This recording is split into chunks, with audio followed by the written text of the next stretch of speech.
Hey, what's up? This is Václav. So, what is the big deal? The new Home Assistant release coming up in July has one little feature that will make a huge difference. Let me explain.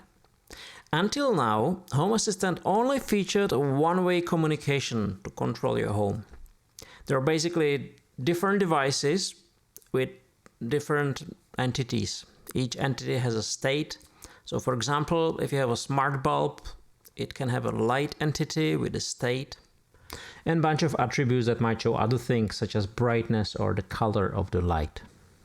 And you could use service call to turn the light on or off. Or a calendar. It has a binary state that says whether there is an event happening at this moment. And it might have an attribute that shows what will be the next event, but that's it. There is no way to ask the calendar a question and get a response. Until now, that is. Because in July release, it allows service calls and scripts to return values. Now, initially, it is implemented only in two service calls: calendar list events and conversation process. But this is opening really endless possibilities, and all the integrations will be gradually coming up with the two-way communication services. For example, if we take the solar forecast integration, there is currently no way to communicate with it. So what they did is they kind of thought what is the most useful information you might need, and they created a couple of entities with the estimated energy production this hour, next hour, today, tomorrow, and the estimated power production now, and the highest peak today and tomorrow. That's already a lot of entities, but still you're limited to these.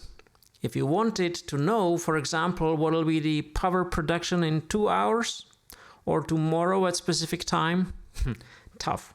There is no way to get this information. And what is going to happen now is they will create a service calls to return energy production within a specific time range and power at a specific time, I suppose.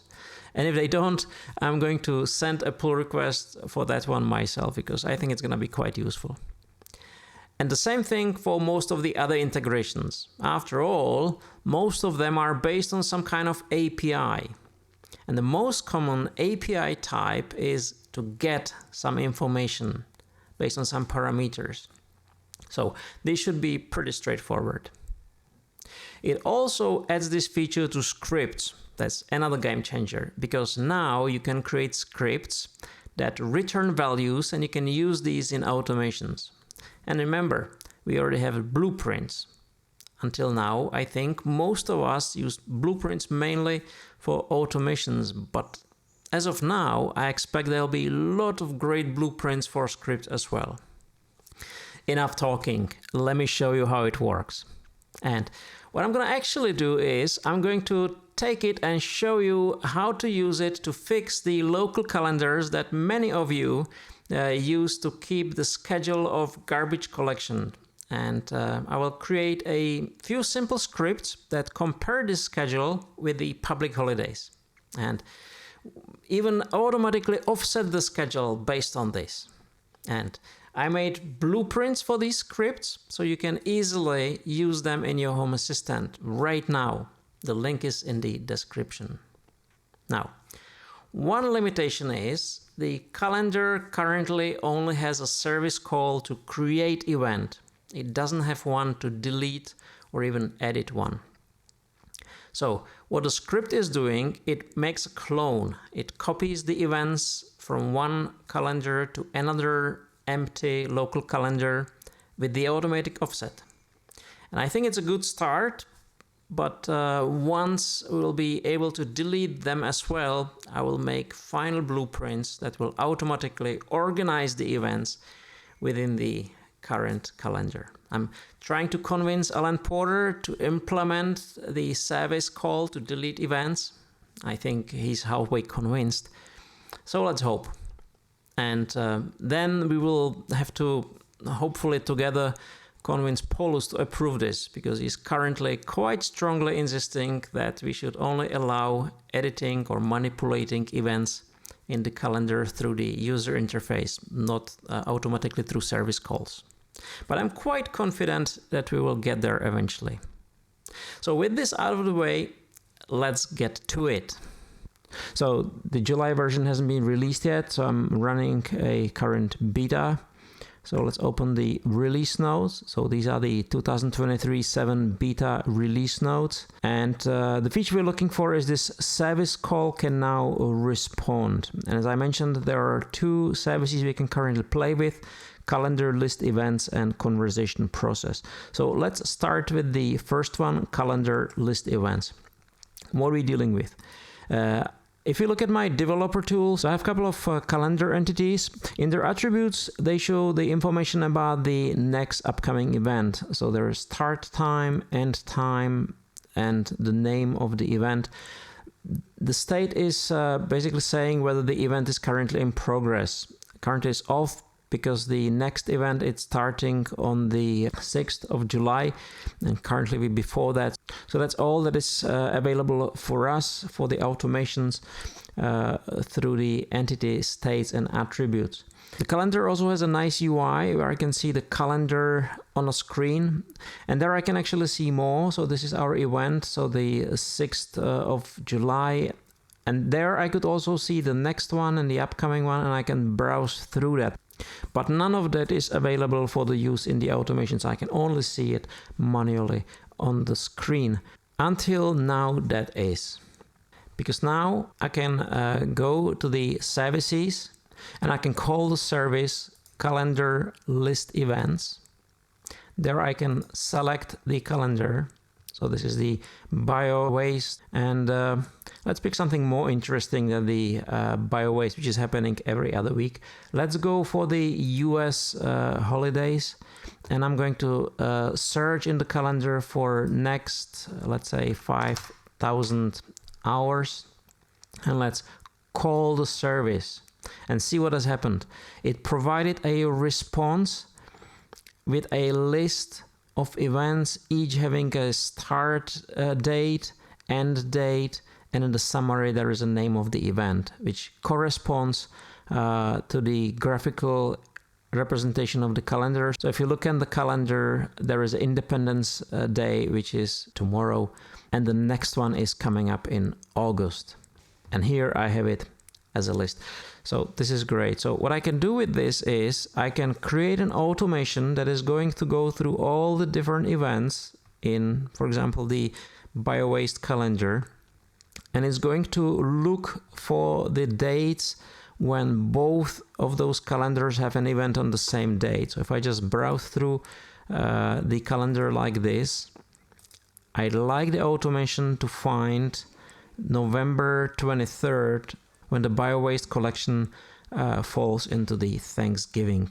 So I created a script, and the script is using two fields for the source calendar. So there I can select the bio-waste and then the public holidays, and in here I will select the US. And what the script does is it will go through both of those calendars and it will create a persistent notification with the collisions. So let's call the service, and the service run, and there is a new notification, and it says there are calendar collisions 23rd of November, which is Thanksgiving. So let's see how the script looks like. So I go to automations, scripts, and there is our script. Now it's using the fields, so I can see that one in the YAML. So that's the first field. It's the source calendar, which is an entity of integration local calendar. And then there is the public holidays, which is also a calendar, but there I filter the selector to holidays, which is the helper I created to list public holidays. You can find it in the hacks. And what the script does is it'll first call list events for the source calendar. So in our example, this was the bio-waste collection. And it'll save the response into a variable called source. And then I do the same for the holidays, and I'll save the response in the holidays variable. And then what the script does is it creates a persistent notification, and as a body it iterates through all the source events, and for each of those it's checking whether the start date is in the list of holiday dates. And the list of holiday dates, it's a variable I create here on the step before, and I create it as a dictionary. And I do that iteratively. I again iterate through the holiday events, and for each of those I create a new record with the key start date of the event in the ISO format, and as the value the name of the event or the event summary. So this is the variable holiday dates, and in here I'm checking whether the start date is one of the keys. And if it is in the list, then I'm gonna add it to the list of collisions. So I'm doing it here. I add the new entry that is gonna have a format, the start date and the name of the holiday. At the end, if the list is going to be empty, it'll say no collisions, otherwise it will just display the list of the collisions, which is what we saw in here. So this is a list, and currently it's showing the Thanksgiving on the 23rd of November. So this is the first script I created. I created this as a blueprint and I saved it on my GitHub, and the link is available in the description. So you could use it from there. What you can do is you go to automations and scene blueprints. You can say import blueprint. Here you enter the URL and you can import it from there. So I think as a demonstration of concept, this is probably good enough, but I wanted to make something useful for you, to give you a bonus gift. So I created two more automations, and those are actually not only showing notifications, but they're actually changing the calendar or copying a clone of the calendar with the events already moved and offset, not to collide with the holidays. And I created two flavors. One of them is simply moving it not to collide with the public holiday, and the second one is offsetting it by number of days that is equal to the number of public holiday in that week before the collection date. I'm gonna just show you how they look. They're very similar to the one we just saw. There is one more field for the destination calendar. This is a local calendar again. Then it does the same thing. It will call the list event for the source calendar, for the destination calendar as well, because I want to make sure that I avoid duplicity. So before creating the event, I check if it's already there, and if it is, I'm gonna skip creating the event. And then I am listing the holiday. So this is so far the same as the one before. Then I'm creating variables again. I'm adding a list of the holidays, same thing as before. And I'm also creating a list of the dates in the destination calendar. So similar concept as before. Now the only difference here is I'm not creating a notification, but I am having a loop that is looping through the source events, and for each of those I calculate the offset, and the offset is calculated the following day. I check whether the date is colliding with the public holidays. If it is, I increase the offset, so I move it to a next day. And if it is not colliding, I say, okay, found a date. If it collides, I'm gonna offset it, and then I'm gonna run it again, because the next day might be also public holiday. So I'm actually checking whether the next day is public holiday or not. If it is, I'm gonna offset it again. If not, I said I found it, and it'll take the offset from there. And then I'm creating the event in the destination calendar. Before that, I'm checking whether the event is not already in the destination calendar. If it's not, then I'm gonna call service calendar create event. The start date is the start date with the offset, and the end date is the end date again with the offset. And the target is gonna be the destination calendar. The second flavor is the one looking at the holidays in week. So I'm gonna show you that one briefly as well, and we're gonna actually test this one. This one is pretty much the same. The only difference is it'll actually search the week before the event, and it'll count the number of holidays before that, and the rest is the same. So let me just call this service to show you how it works. So I'm going to go to developer tools, and I'm going to go to services, and I'm going to call the script, and I'm gonna do copy events and offset public holidays in a week. So for the source calendar, I'm gonna use the BioWaste. For the destination, I created an empty calendar called test. And for the public holidays, I'm gonna use US, and I'm gonna run it. And now when I go to the calendar, you will see that the red one is actually the new calendar with the new entities. So for the Independence date, you see it has moved for 1 day because there was a holiday in the week before. This one is the same. This one is the same. And in October, it was moved for the Columbus Day, and in November, it is not moved for the Veterans Day because this one is happening after Thursday, but for the Thanksgiving is actually moving it by 2 days because Thanksgiving is on Thursday as well as on Friday. So if I would just now get rid of the original local calendar, I'll end up with the new one.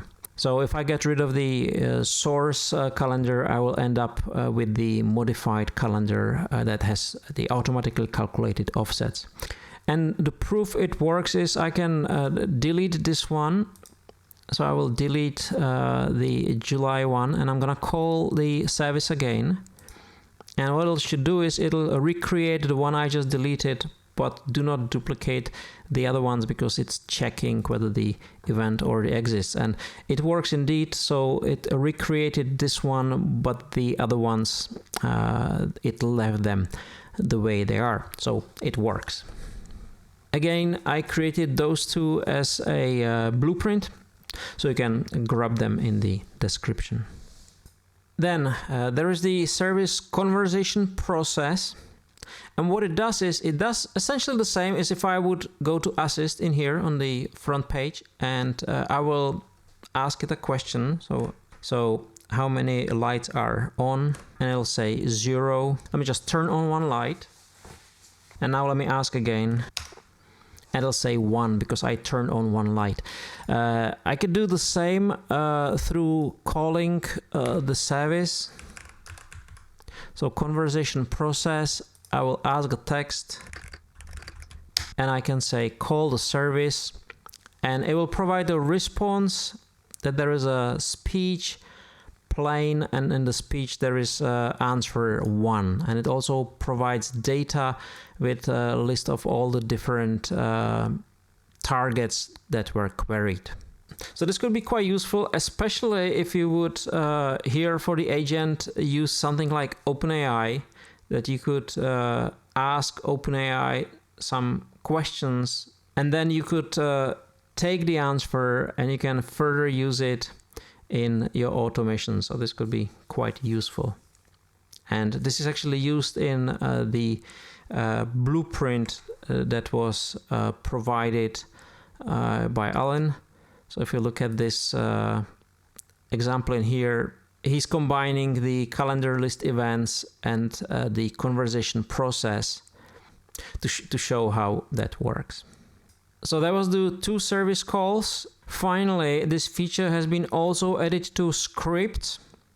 So you can create your own scripts that are going to provide a response. Let me show you how that works. I created a script that I call low battery.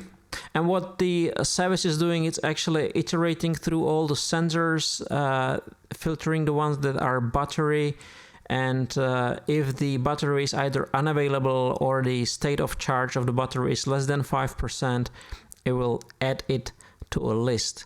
It'll add it to a variable called devices, and then the way how the script actually returns the response, it'll use the stop action, and it'll add the variable devices in this case as a response variable.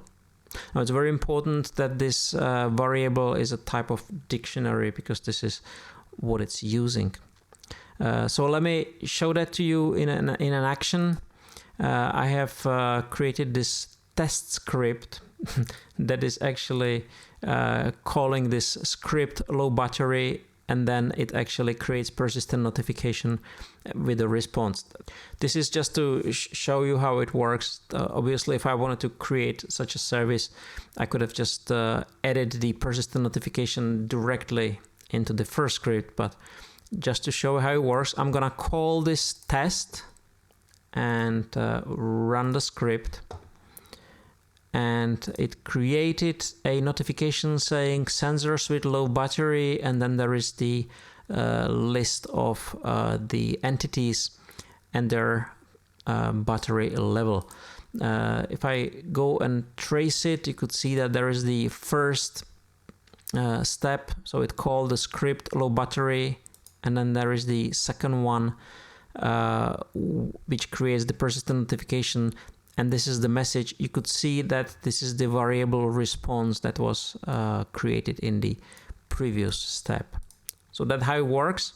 And so the great thing about it is you can create such functions effectively that return values, or scripts that are returning values, and you can use them across your automations or even templates. And remember, this is a script, so you can call it with some parameters, with fields, so you could actually create scripts that you call, ask it some question, and it'll return some value. So this is great new feature added to Home Assistant in July 2023.